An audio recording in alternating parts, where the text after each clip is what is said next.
Bem-vindo, Cacai. Muito obrigada por aceitar o convite. Tranquilo. Tudo bem? Acabou as férias, Cacai? Oi? Acabaram as férias?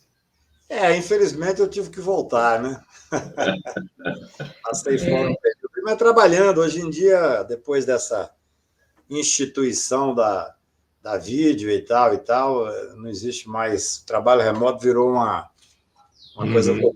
Mas é bom, é divertido. Pelo menos você sai um pouco de Brasília. Brasília, a tensão é muito grande. Aqui onde você vai, você encontra alguém que quer conversar uma coisa muito séria e a vida não dá para ser séria o tempo inteiro, não. Né? E você sabe que a gente passou uns dias das nossas férias aí em Brasília, na Chapada Diamantina. Fomos a Poços. Veadeiros. Chapada dos Veadeiros. É muito legal, né?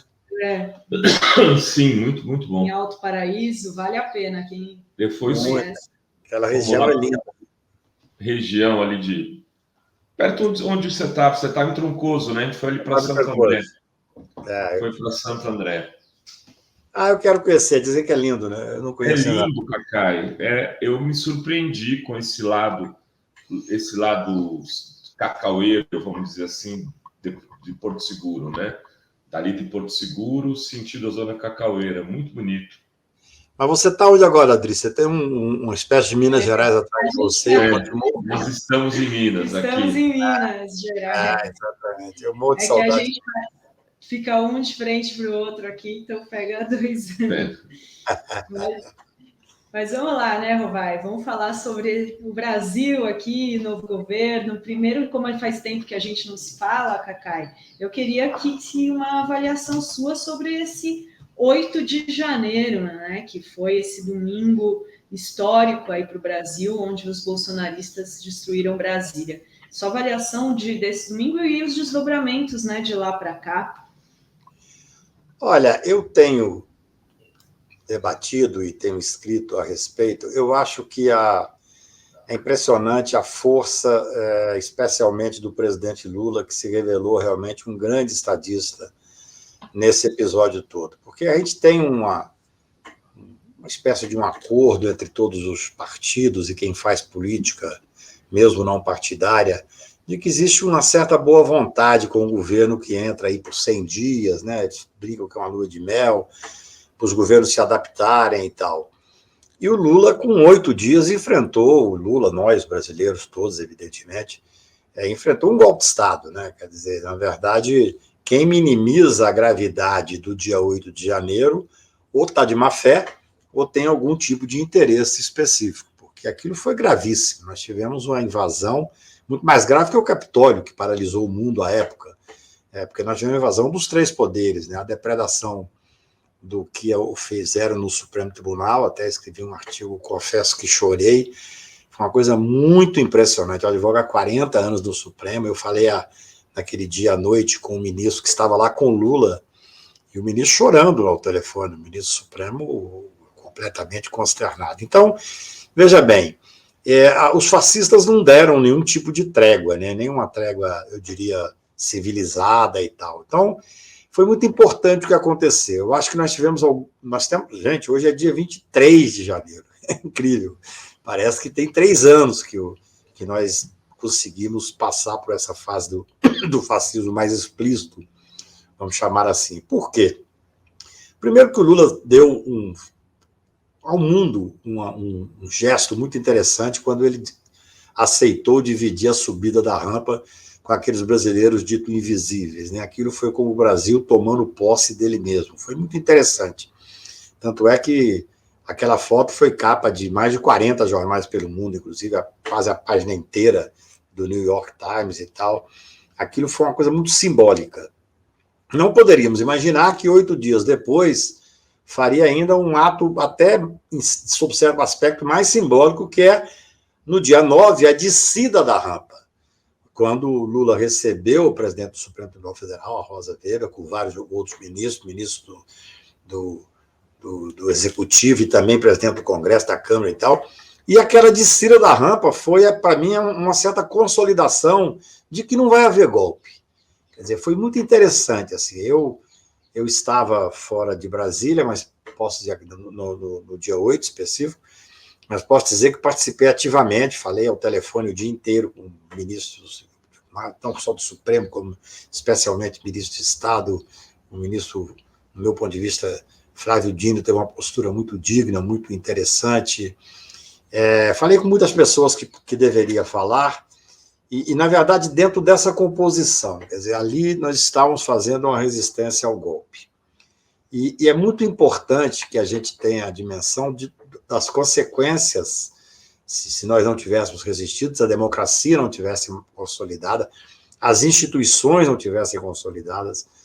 O Lula, quando voltou, ele estava lá em Araraquara, lá com o Edinho, que é o prefeito lá. Quando ele voltou, ele fez uma coisa interessante, porque ele foi ao Palácio, depois ele foi ao Supremo, encontrar-se com a presidenta do Supremo e outros ministros que lá estavam, e inclusive foi interessante, porque eu falei lá naquela hora, à noite, e o Lula queria andar mais pelo Supremo, e a segurança dizia, olha, pode ter bomba, nós não sabemos o que aconteceu aqui.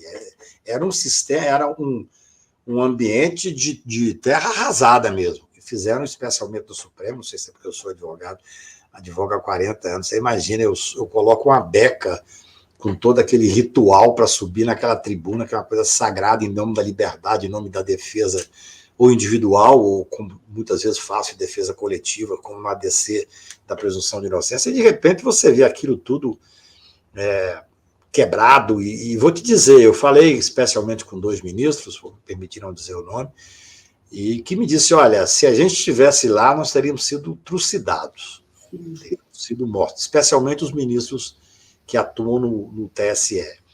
Então, foi muito importante. E depois, eu acho que também nós tivemos um momento grave, que foi a intervenção no GDF, onde eu também, de alguma forma, participei, discutindo sobre a minha visão sobre tudo aquilo. E o principal, eu acho, que aí começou a ter um curto-circuito, eu até defendi, Renato e Idri, eu sei que fui criticado um pouco aí pelos nossos amigos, eu defendi a postura do Zé Múcio, porque eu disse o seguinte, o importante nessa hora é as Forças Armadas estarem fora das primeiras páginas. Nós estamos enfrentando os golpistas, enfrentando os fascistas, enfrentando os financiadores, que não é pouca coisa, 1.500 presos, descobriram quem eram os financiadores, agora tem 6 deputados que entraram aí com um inquérito específico contra eles, sei que tem outros nomes que estão para aparecer, e as Forças Armadas, o Zé Múcio, o ministro Zé Múcio, com muita habilidade, diferente do que eu tinha informação, por exemplo, que a esposa do general Helena estava dentro do QG. Se naquele momento a gente entra no QG, poderia ter tido uma consequência maior. Quer dizer, nessa hora, você tem que ter quem faz o papel que o Flávio Dino fez, de força, realmente de força, de enfrentamento, falando da gravidade da situação, falando em golpe, e você tem que ter um ministro que seja ouvido, mas que tenha essa temperança. Eu acho que funcionou muito bem. Tanto é que quando, eu diria, começou a sair um pouco dos trilhos, né, através de uma afirmação absurda do comandante do Exército, que não demitiria esse CID, que, ao que tudo indica, o Bolsonaro mantinha a estrutura de rachadinha dentro do Palácio do Planalto. É algo inacreditável. Eu acho que, eu sempre digo, e já falei aqui diversas vezes, que o Bolsonaro não tem a dimensão do que é ser presidente da República no sistema presidencialista. Quando eu vi, e esse inquérito vai estourar o Brasil, que ele mantinha a estrutura de rachadinha dentro do Palácio do Planalto, é a comprovação de que realmente ele não saiu daquele atraso que era quando era deputado e que vivia dessas rachadinhas, ele é família e tal. Então, naquele momento, o Lula voltou a ter um papel fundamental, que foi quando ele demitiu o comandante, colocou um comandante que tem o respeito da tropa, que tem o respeito das instituições. Eu conversei com algumas pessoas ligadas ao governo Fernando Henrique e que falaram muito bem desse general que assumiu o comando do Exército. Então, eu acho que nós vivemos, Renato, em 20 dias, nós vivemos 2 anos, assim, foi uma coisa impressionante. Eu não estou nem dizendo que acabou e que nós já estamos num momento, eu diria, absolutamente tranquilo. Não, hoje à noite mesmo, vou ter um jantar com algumas pessoas aqui do governo e tal, para conversar um pouco sobre isso, porque eu acho que tem que ter e acho que está tendo, um cuidado permanente. Acho que é muito bom que o Lula esteja na Argentina, esteja fazendo as agendas internacionais, o Brasil tem que continuar andando, vão surgir coisas inevitáveis. Essa questão dos Yanomamis, eu acho que mudou a visão de muita gente no Brasil, porque não é possível você ver o extermínio de um povo, de um grupo indígena que o mundo inteiro presta atenção, e feito de forma deliberada por esses fascistas. Então, é um momento muito sério pelo qual nós passamos, muito sério. Nós temos inquéritos em andamento.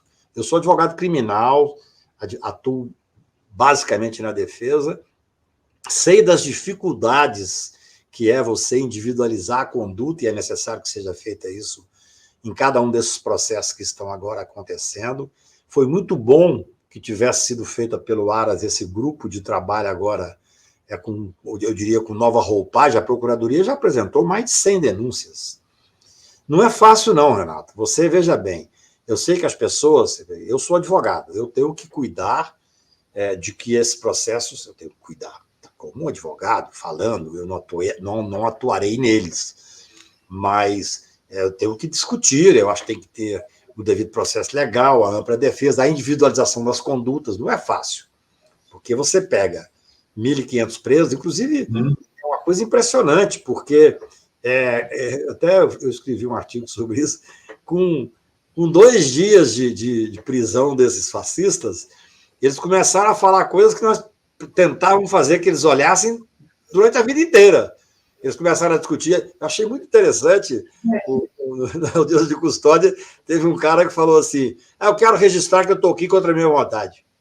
Aí o juiz falou assim: não, normalmente as pessoas são presas contra a vontade mesmo, é um fato. Não tem Wi-Fi, né? Não tem Wi-Fi, não tem... Outro reclamando assim, estão tentando tirar a eletricidade para que eu não possa carregar o meu telefone celular. Eu liguei para o ministro da Justiça e falei: peraí, ministro, telefone celular? Quando apareceu o telefone celular na cela de um político lá no Bangu 8, esses fascistinhas foram para cima, privilégios, por isso que o Brasil não anda e tal. Então, eles estavam falando em direitos humanos, eles estavam falando... Eu vi uma senhora reclamando que estava numa fila para ir ao banheiro, e aí o Alexandre falou assim: olha, isso aqui não é colônia de férias, não, isso aqui é uma cadeia. E assim, em qualquer lugar do mundo, você prender 1.400 pessoas movimenta o sistema carcerário. Então, eu acho que tudo isso, no meu ponto de vista, está fortalecendo o sentimento que é nosso e é internacional. Eu andei falando bastante fora do Brasil, que é internacional, de que as instituições brasileiras estão maduras. Nós vamos resistir, sim, claro, com todos os cuidados e não tendo excesso, né? Porque eu mesmo agora me insurgi contra... Eu não sou advogado do Ibanez, ao contrário do que as pessoas pensam, o governador. Fui favorável à intervenção em Brasília, naquele domingo pela manhã, enquanto as coisas aconteciam. Eu estava fora, mas falei mais de uma vez com o ministro Flávio Dino, disse a ele que era favorável à intervenção. E mais, hein? Eu era favorável à intervenção no GDF, porque você afastaria o governador via intervenção e poderia voltar a uma normalidade, vamos chamar assim, agora dia 31. Mas o presidente Lula sabe mais do que nós, ele achou conveniente fazer a intervenção só na segurança. Só não, já é gravíssimo, intervenção na segurança. Até que a intervenção no GDF precisaria passar pelo Congresso, né? Não, a outra também teve que passar, as duas passam. Foi votado imediatamente em regime de urgência, né? Qualquer intervenção, você passa pela Câmara e pelo Senado. Mas a situação era tão grave que foi feita quase uma votação simbólica, né? Quer dizer, não houve, a não ser talvez 2 ou 3 bolsonaristas lá que tenham se insurgido, passou pelo Congresso, passou pela Câmara, passou pelo Senado. A intervenção é muito grave, mas eu acho que era necessária ser feita. Agora nós estamos num momento, quer dizer, o ministro Alexandre afastou o governador Ibanez. Eu tenho, para mim, isso é uma discussão que não é fácil, de que afastar um governador eleito, assim, preventivamente, é muito grave. É muito grave, porque, veja bem, eu não votei nele, é um bolsonarista, mas ele teve 70% dos votos, pelo que me disseram e pelo que eu me lembro. Então, você afastar preventivamente, eu acho muito complicado. De qualquer maneira, se tivesse tido a intervenção como eu propunha, agora voltando à normalidade, parece que amanhã vai ser indicado um novo secretário, a governadora Celina, Dri, ela foi muito ágil, muito hábil, no meu ponto de vista. Eu tive uma conversa, ela e o Cristóvão Buarque, e o Cristóvão disse uma coisa muito interessante. O Cristóvão disse, olha, quando eu assumi o governo de Brasília, dentro de uma normalidade, não era uma época de excepcionalidade, não. Eu procurei o Fernando Henrique e falei, presidente, indica o secretário de Segurança. Porque Brasília tem uma excepcionalidade. Brasília, você abriga todas as casas diplomáticas de todos os países que têm relação diplomática com o Brasil. Só isso é suficiente. Depois tem dados impressionantes. Eu até quero checar isso, mas são 10 bilhões para a segurança de Brasília. Você imagina o que significa isso? Porque tudo tem um fundo constitucional e tal. E eu me lembro, eu até brinquei com o Cristóvão, que eu me lembro dessa época, eu não sabia que ele tinha perguntado ao Fernando Henrique, que ele botou o general Serra, e eu até fiquei indignado na época, a gente elege um cara do PT para chegar aqui e botar um general para ser secretário de Segurança. Depois ele foi me explicar, e ele falou isso para a Celina. E eu falei para a Celina, Celina, converse com o Flávio Dino, converse com o Lula, faça uma gestão compartilhada. Nós estamos num momento de muita tensão ainda. Então, eu acho que vai assumir agora um delegado da Polícia Federal muito hábil, que foi secretário do Agnello, muito respeitado, um homem que, em 2013, era o secretário de Brasília. Ou seja, tudo isso faz uma composição para que a gente possa voltar a uma normalidade. Eu achei muito interessante o discurso do Lula ontem na Argentina, porque eu escrevi sobre isso 2 vezes. É muito engraçado. Hoje, falar em voltar à normalidade é um sonho democrático. Em vez da gente querer já estar, é a terceira governo do Lula, vamos estar avançando, vamos discutir o que nós vamos realmente mudar, vamos enfrentar esses privativistas de marca maior. Não, o Lula falou com muita tranquilidade, falou, olha, o Brasil tem que voltar à normalidade. Então é isso que eu acho que nós estamos conseguindo fazer, sabe, Dri? Nós estamos conseguindo, você imagina, com 8 dias, uma tentativa de golpe de Estado, demissão do comandante do Exército, a retirada dos QGs da porta dos quartéis, um movimento forte das tropas de fortalecimento. O Lula foi muito firme, eu fico admirado e gosto disso, quando ele disse, não vai haver, nós não vamos passar as mãos na cabeça dos militares golpistas, vamos punir os militares golpistas. Porque eu tenho dito que nós erramos lá na democratização, quando nós não punimos os torturadores, e ao contrário de alguns países sul-americanos, e aí nós tivemos, o presidente da República hoje não teria sido esse fascista torturador do Bolsonaro, se nós tivéssemos feito o que deveria ter sido feito na redemocratização. Então, eu acho que hoje a pacificação passa pela punição dos golpistas, e eu acho que nós estamos vendo um país sair fortalecido. Muito difícil ainda. Não ganhamos nada, vamos chamar assim. Nós estamos dando passos, eu repito, a subida da rampa e a descida da rampa em 9 dias foi algo muito significativo, e eu penso que a sociedade brasileira está atenta. Eu tenho visto muita gente que é simpática ao Bolsonaro, que está estupefata com o que aconteceu. As pessoas falavam assim, mas como falar em terrorismo? Eu falei, não. O terrorismo não é para enquadrar na lei do terrorismo de 2016, porque lá é uma lei restrita. O terrorismo é uma acepção que a ONU aceita de terrorismo, aquilo foi um ato terrorista. E só que você tem que usar a lei de defesa do Estado Democrático de Direito. O que é triste, para mim é triste, com a minha formação humanista de advogado de defesa, o que é triste é que essas pessoas, alguns ali, não têm escapatória, vão pegar 20 anos de cadeia. Há algumas pessoas que eu estou acompanhando, lógico, eu não advogo ali, mas peço cópia, vejo, leio, são pessoas que estão sendo acusadas com crimes com penas altíssimas e com uma materialidade óbvia e a individuação da conduta que não tem muito como você deixar de reconhecer. Estou falando tecnicamente como advogado, entendeu? Então, acho que nós vamos passar ainda momentos de muita tensão. Ou seja, uma parte esses terroristas né, vamos nome aos bois, serão punidos por uma quantidade de anos exemplar, pelo que você está dizendo. Eu não tenho dúvida. Eu acho que há uma possibilidade real. Eu fui procurado por determinada pessoa, apavorada, mas acontece que fulano de tal, que é um político de Minas Gerais, ele estava lá, mas jamais imaginou que estaria fazendo um golpe de Estado. Não, ele jamais imaginou que seria preso.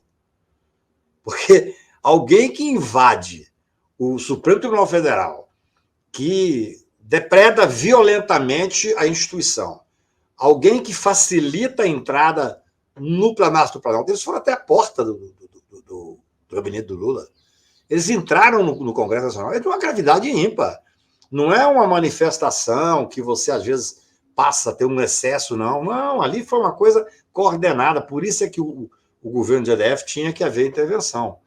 Porque eles foram levados para dentro dos palácios. Foram impressionante aquela cena deles sendo protegidos pela Polícia Militar. Ainda vai acontecer muita coisa. Você tem um chefe da Polícia Militar que está preso, você tem o ex-secretário que está preso. Olha, Renato, eu tentei demover o governador, na verdade, nem era... É como um cidadão brasiliense mesmo. Eu falei com a época com o Ibanez, converse com o governo, esqueça, o momento é o outro, você ganhou a eleição, não reconduza esse Anderson. Esse cidadão, ele é um golpista, e ele é um bolsonarista que, por sinal, é inacreditável. O cara tomou posse como secretário aqui e 2 dias depois saiu de férias. Férias não, ele foi organizar, porque ele achou que fosse dar certo aquele momento. O Ibanez não estava de ingênuo nessa história, né, Cacá? Eu acho que, na verdade... Sabia muito bem com quem ele estava lidando. Ali foi... eu diria que essa é a pedra de toque do inquérito do Ibanez, entendeu? Não quero me aprofundar, porque eu não sou advogado ali, até fiz nota contra a busca e apreensão no escritório dele, porque, primeiro, ele estava há 4 anos fora do escritório. Depois que eu não faço diferença em busca de história da advocacia, tem que ser uma coisa de uma gravidade ímpar, porque quando você entra lá, você está quebrando o sigilo de todos os clientes daquele escritório. Claro. Por isso é que eu pedi cópia, tecnicamente ainda não consegui, porque não deram ainda cópia da ordem de busca e tal, que eu sei, porque eu conversei hoje pela manhã com a pessoa que estava no escritório dele, disse que a Polícia Federal chegou entrando em todos os locais. Isso é um absurdo. Se tiver a hipótese de uma busca e apreensão na sua advocacia, tem que ser assim, para buscar e apreender aquilo referente a tal caso específico, na página específica e tal. Porque senão, veja bem, meu escritório não é um escritório grande, mas eu tenho, sei lá, 300 clientes. São pessoas que entregam a vida deles para mim. A advocacia, especialmente a criminal, eu já advoguei para gente que chegou no meu escritório e falei, eu matei o fulano de tal. Eu não sou Deus e não sou juiz. Eu faço um primeiro juízo técnico. Eu falo, vem cá, mas em que circunstância você matou? Se eu achar que aquela circunstância é uma circunstância que permite uma defesa técnica de legítima defesa, por exemplo, eu posso pegar. Agora, muitas vezes o advogado, ele opta por... Eu não estou criticando, essa é questão de opção. Ele opta por fazer uma defesa diferente, mas ali tem os documentos que comprovam... Muito, no meu caso, isso não aconteceria, porque eu gosto de enfrentar os fatos. Se eu não tenho uma roupagem técnica, eu não pego. Se o cara vai lá e fala que matou, eu não vou dizer que ele não matou. Essa é a regra minha de advogado. Não estou dizendo que é melhor ou pior, não. Mas, às vezes, você vai pegar questões que vai desnudar clientes. É muito grave. Você imagina um escritório... Eu não conheço o Ibanez, não sei se ele faz, mas acho que ele faz várias áreas. Imagina um escritório... onde tem que mexe direito de família, que você está lá, intimidade do filho. Não, é de uma gravidade ímpar. Por isso que eu fiz uma nota dura, porque eu acho que nós temos que... Olha, os momentos, isso é só estudar a história, eu gosto muito de ler. Nos momentos que você está fazendo, eu diria, o contragolpe, ou o contraponto do fascismo, o contraponto da exacerbação da direita, muitas vezes você escorrega. Muitas vezes você tem... Sabe aquela história do achabão é crime? Vocês já viram essa história que eu conto, não? Não. Eu morava no interior de Minas Gerais, lá em Patos de Minas, cidade pequenininha sempre tem uns bêbados, uns caras meio malucos na rua e tal, que diverte a gente, que não tem muito o que fazer, não tinha televisão na época e tal. E lá tinha um baiano e um cara do sul. E eles viviam segredinho, eles bebiam muito e tal, prometiam matar. Um dia, o cara do sul aparece morto, não tiveram dúvida, foram lá e prenderam o baiano. Aí o baiano vai ser interrogado, o juiz pergunta para ele assim, doutor, o senhor matou o fulano? Ele falou assim, doutor, achar bom é crime. Ele falou, por quê? Ele falou assim, não matar, não matei, não. Achei bom demais ele ter morrido. Então, esse é um fato que ocorre. Às vezes você vê uma busca e apreensão de alguém que é de direita, você fala assim, alguém me pergunta, o que você achou da busca? Eu falei assim, achar bom é crime. Mas você não pode esquecer que os seus princípios de defesa da Constituição como um todo tem que ser para todo mundo. Porque senão... Mas, Cacai, eu queria aproveitar essa coisa do Ibanez para falar sobre o decreto do golpe, né? Que a gente não conversou sobre isso. Decreto que estava lá na casa do Anderson Torres. Né? Decreto que o seu Anderson Torres já teve aqui, acho que foi o Pedro Serrano, ou Lênin Streck, agora bate uma dúvida, falou, ele não escreveu sozinho. Ali tem cara de muitas mãos. Claro que não. E decreto que talvez o próprio Ibanez tivesse ouvido falar. Porque era relação de confiança entre o Ibanez e o Anderson, não era qualquer coisa. Porque depois do 12 de janeiro, Cacai, de tudo que aconteceu, 12 de dezembro, perdão, de tudo que aconteceu, da denúncia da Fórum, com o agente da Polícia Federal dizendo como tinha sido arquitetado aquilo tudo, aquilo era para ter escalada, aquilo era para atiçar para esse decreto ser usado. Né? Só que teve... o dia 12 já era o dia da diplomação. Eles foram pegos no contrapé. O Alexandre mudou a data da diplomação. Mas eles tinham interesse em fazer isso antes da diplomação. Aquela tragédia toda do dia 12, escalar com aquilo. E aí eu te falo, porque assim, é óbvio, eu sou jornalista, eu tenho direito a especular. Né? Eu acho que o Ibanez sabia de tudo isso. Pois é, a questão toda, Renato, é que aí volta o achabão é crime, entendeu? Você pode achar, você pode ter assim, até uma convicção íntima, mas no processo, especialmente no processo penal, tem que haver uma investigação e prova. Sim. Eu acho assim, o único que está fora de suspeita desses fascistas aí é o Moro. O Sérgio Moro me parece que não estava envolvido, porque parece que o decreto não tem erro de português. Eu acho que o Moro já deu uma defesa prévia. Entendeu? Não, se fosse eu, teria sido outro. Mas eu acho esse decreto gravíssimo, porque você veja bem, nós vivemos nos últimos anos uma tentativa golpista por parte do Bolsonaro e por parte de advogados reconhecidos, que infelizmente sujaram, do meu ponto de vista, a sua história,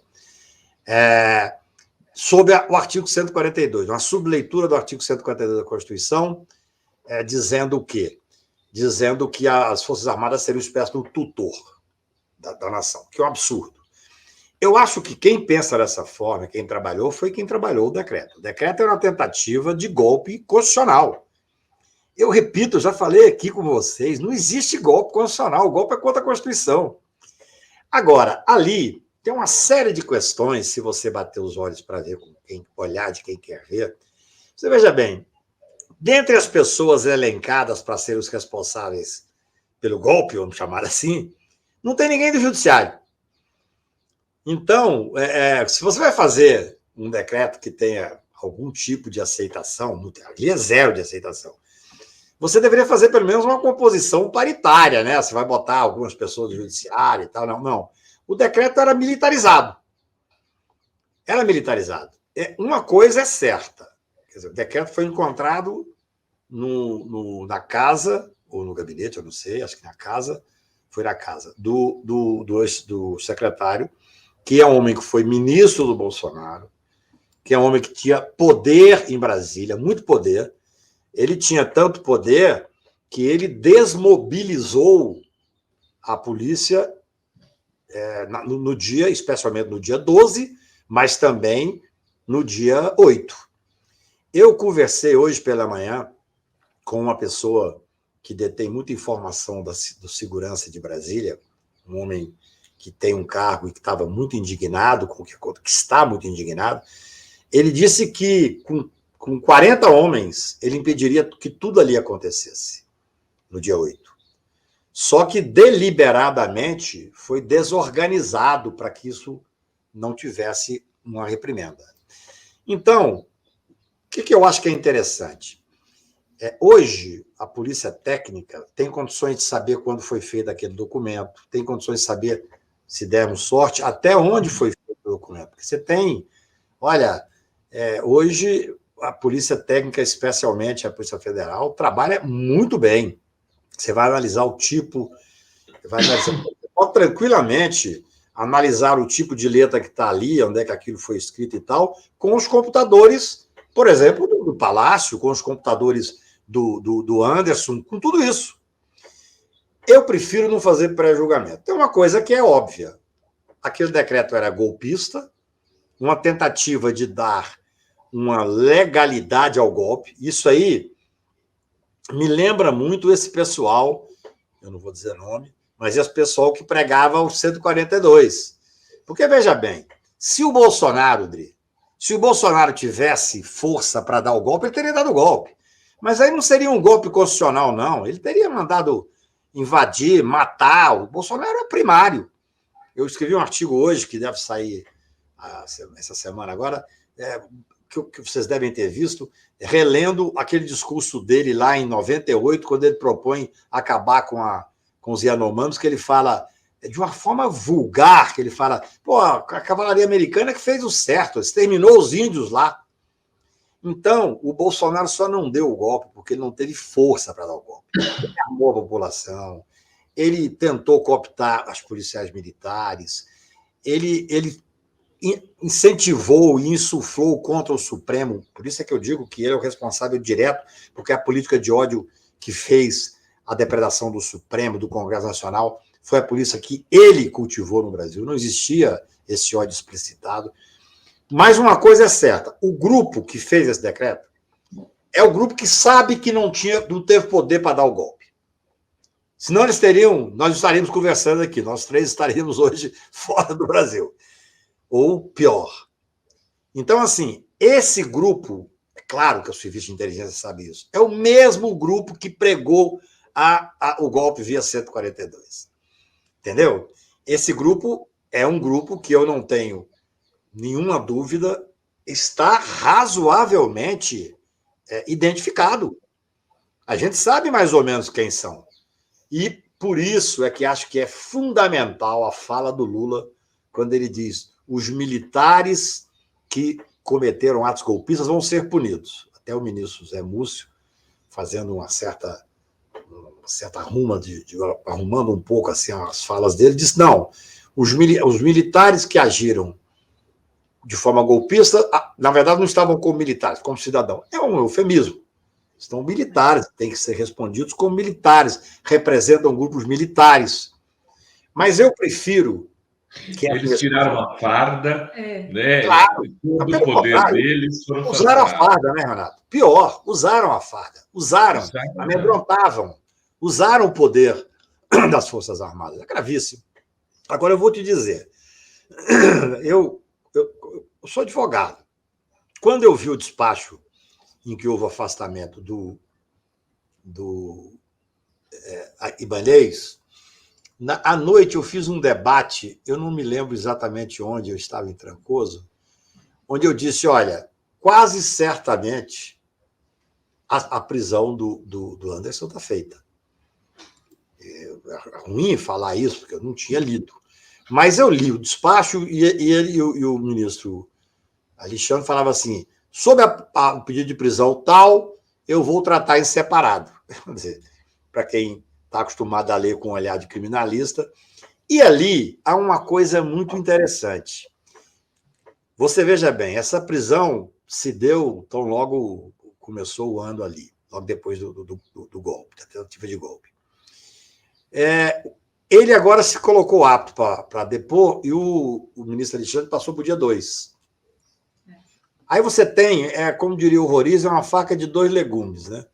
Tanto a defesa está, evidentemente, preparando para depor, eu ontem até conversei com um dos advogados dele, conversei sobre outros assuntos, mas, evidentemente, ano passado falamos sobre isso, como os investigadores estão pegando elementos para poder fazer o interrogatório. Então, eu acho que nós conseguiremos, eu confio muito na técnica da Polícia Federal. A Polícia Federal é uma polícia valiosa, foi muito mal usada por algumas questões nos últimos tempos, mas agora eu acho que sob essa nova direção nós vamos ter uma Polícia Federal voltada para aquilo que interessa.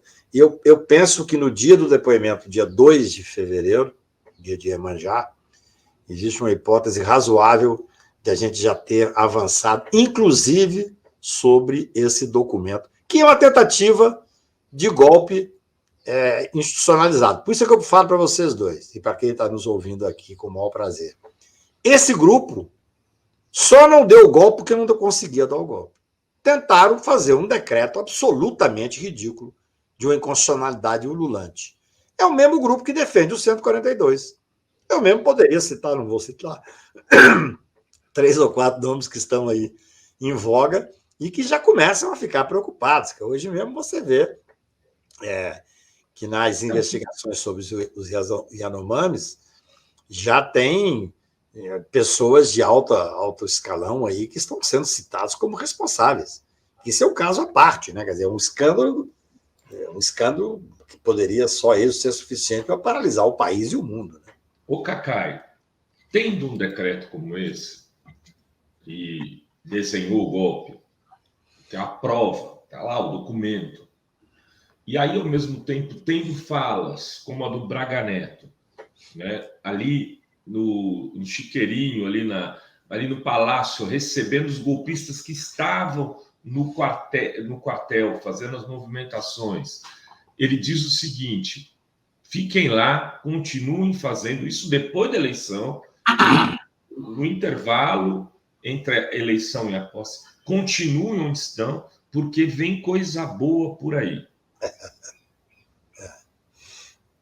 General Heleno falou várias vezes para jornalistas entrando no carro coisas semelhantes.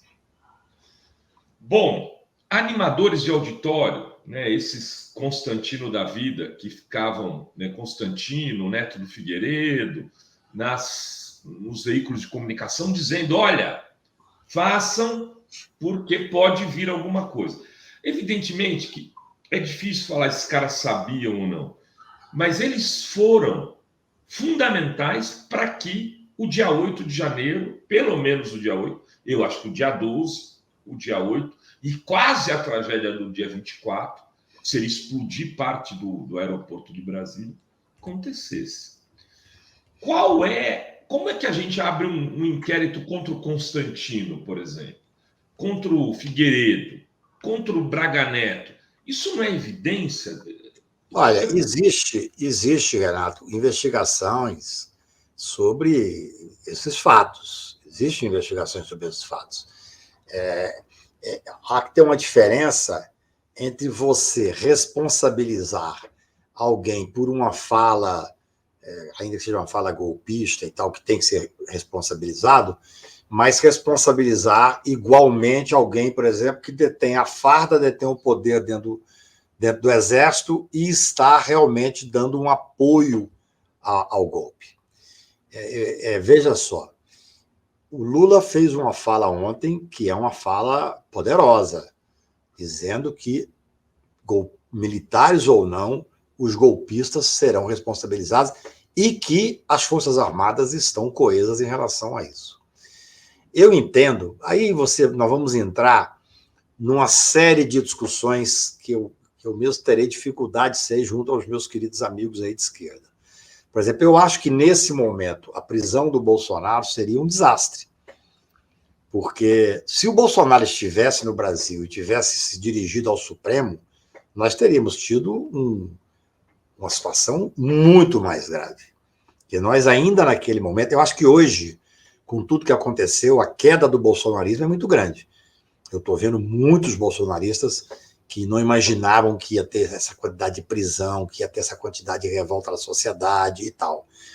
Mas, hoje, o mais importante para mim é a gente fazer uma investigação séria e responsabilizar quem tiver que ser responsabilizado.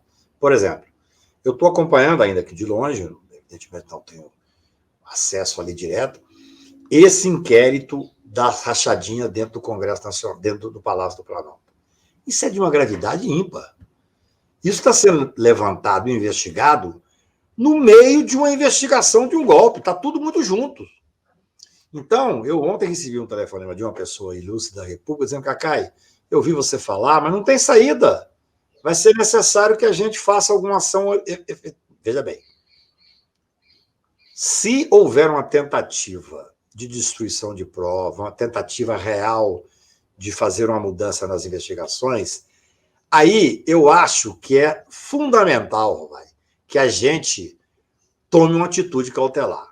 Mas nós não podemos partir do pressuposto que, nesse momento, o mais importante é prender o general tal, salvo se tiver uma necessidade. Ou o ex-presidente da República, salvo se tiver uma necessidade de cautelaridade. Porque, veja, nós estamos com 1.500 pessoas presas, alguns já foram soltos, nós temos ainda uma investigação longa pela frente, nós temos um ex-ministro da Justiça, não é pouca coisa, não, um ex-ministro da Justiça poderoso, preso, que vai depor agora, e com, você bem disse, e com quem foi encontrado uma prova material da tentativa de um golpe, como se fosse possível um golpe institucional. Então, essa investigação agora ela tem que fortalecer as instituições. O Supremo tem que sair fortalecido, está saindo. As Forças Armadas, através desse novo comandante do Exército, tem que sair fortalecido. Do meu ponto de vista, está saindo. Ele fez um belíssimo discurso um dia antes de ser escolhido como comandante-chefe. E o Lula está exercendo o papel de comandante-chefe das Forças Armadas com muita dignidade e com muita tranquilidade. Não é à toa que ele é a terceira vez presidente do Brasil. Então, assim, eu concordo com você que tudo isso tem que ser investigado e punido. Mas nós temos que ter agora uma institucionalidade. Se nós fizermos aquilo que está no desejo de cada um de nós, o famoso achabão é crime, eu acho que nós corremos o risco de perder esse rumo que nós estamos dando. O Lula está conseguindo dar um rumo, e por isso é que eu falo um papel de estadista, subida da rampa, que ele... Veja bem, o Estadão vai subir a rampa e intimamente ele topa dividir com os brasileiros invisíveis. Isso é uma beleza enorme. Depois, no meio da tentativa de golpe, ele desce a rampa com os poderes constituídos. Depois, em uma semana, ele demite o comandante do Exército. É muito pouco tempo para nós fazermos tudo que está sendo feito. Eu até fico pensando, para a semana que vem, o que vai acontecer de tão grave? A não ser que o Anderson, no dia 2, faça uma delação. Entendeu? Então, eu acho assim, nós estamos passando... Você acha isso possível, Cacai? Eu acho que existe uma hipótese. Eu, como não trabalho com delação, eu acho que até conversei com algumas pessoas, nós temos que dar a esse cidadão todos os direitos e tranquilidade para, se ele tiver de decidir por uma delação, para ser uma decisão consciente dele. Que a minha maior crítica quanto às delações Sérgio Moro e Lava Jato é que a base de qualquer texto de delação do Instituto, o primeiro ato tem que ser um ato voluntário. Não dá para pressionar. Felizmente, não está sendo feito isso. Ele está preso num local com dignidade para que ele possa pensar a vida dele. Agora, ele é um homem, eu não o conheço, mas ele é um homem que foi ministro da Justiça, é um policial experiente. Ele foi pego com esse documento porque ele sabe que é uma prova irrefutável de uma tentativa de golpe. A saída, com todas as vendas dos advogados, a saída de dizer que não, que ele estava lá para ser picotado, é uma saída pueril, né? Então, eu acho assim, nós estamos num momento em que é necessário aprofundar as investigações com técnica. Eu tenho preocupação, repito, sobre a hipótese de como é que vai ser feita a individualização de 1.000 e tantas pessoas ali para ser processado. Não é fácil, porque aquela pessoa que é pega dentro, depredando e tal, ela não pode ser tratada da mesma forma daquela pessoa que estava nos QGs, que também tem a sua gravidade, mas é difícil você colocar a mesma gravidade. Você tinha lá, muitas vezes, um bolsonarista que achava que os extraterrestres iam salvar o Brasil, aquela coisa horrível e tal. Esse cidadão, por motivo de sorte ou de opinião, não entrou dentro do palácio. Agora, quem é que financiava aquilo? Agora estão vindo à tona os requintes de certo conforto que existiam ali. Quem que financiava? Isso é importantíssimo saber. Ah, não, eu ontem conversei com uma pessoa que me procurou, que eu falei, não vou advogar para o seu grupo, que é um grupo poderoso, que, de certa forma, eu até não aprofundei a conversa, mas um grupo que financiava de alguma forma. Porque as pessoas, nessa hora, é muito interessante, eles conhecem a minha opinião, mas eles estão apavorados. Estão apavorados, essa é a realidade, entendeu? Então, assim, eu acho que o momento é... Gente, repito, hoje é dia 23. Tem 23 dias que aquele fascista saiu do governo. Tem 23 dias que esse Anderson deixou de ser quem era no governo federal. Tem 23 dias que, quer dizer, que essa estrutura agora está sendo defrontada dentro da lei, dentro do sistema democrático. Ser democrata é uma coisa danada. Assim, a minha coerência democrática, muitas vezes, ela me põe contra pessoas que eu adoro, mas assim, eu tenho que ser coerente. Eu quero dar a eles agora. Bolsonaro vai sofrer um processo, inevitavelmente, vai responder como responsável direto por tudo que aconteceu no Brasil. Ele é que disseminou o ódio, ele é que propôs a violência como método de ação, ele é que propôs fechar o Congresso Nacional, ele é que propôs fechar e invadir o Supremo Tribunal Federal. Aí eu concordo com você. Tudo isso tem que ter responsabilizado. Agora, você tem que fazer uma investigação que dê provas materiais da responsabilidade individualizada de cada um dessas pessoas. Muito bem, Cacai. Temos algumas perguntas aí, provavelmente. Eu já ia subir aqui o seu conterrâneo, o professor, o nosso sociólogo, doutor, Marcos Coimbra. Bem-vindo, Coimbra, tudo bem? Grande Marcos. Pessoal, oi, Cacá. Tudo bem, querido? Tudo bem? Tem duas perguntinhas aqui para o Cacai. A Cris pergunta, Cacai, e o Valois punido novamente? Ele foi punido, o CNJ, né? Determinou a retirada das redes sociais dele do ar. Não sei se o Cacai está por dentro dessa... Eu estou. Cris, eu vou dizer uma coisa para você. Quando você sai de uma longa noite tenebrosa de fascismo, você vai ter que, nós vamos ter que nos cuidar para poder tirar isso que ainda está aí como método punitivo, né?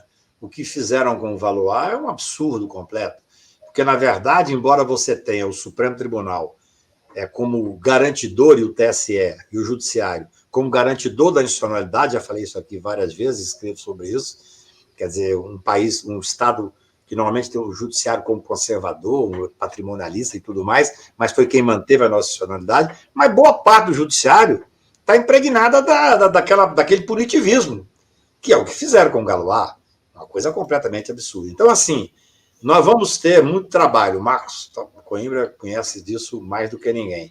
Nós vamos ter primeiro que destruir essa estrutura fascista óbvia, que se tivesse ganhado mais 4 anos, acabaria o país. O que fizeram com os Yanomamis, o que o Moro fez, o que essa Damares fez, e tem que ver que os dois voltam como senadores da República. Olha como é grave.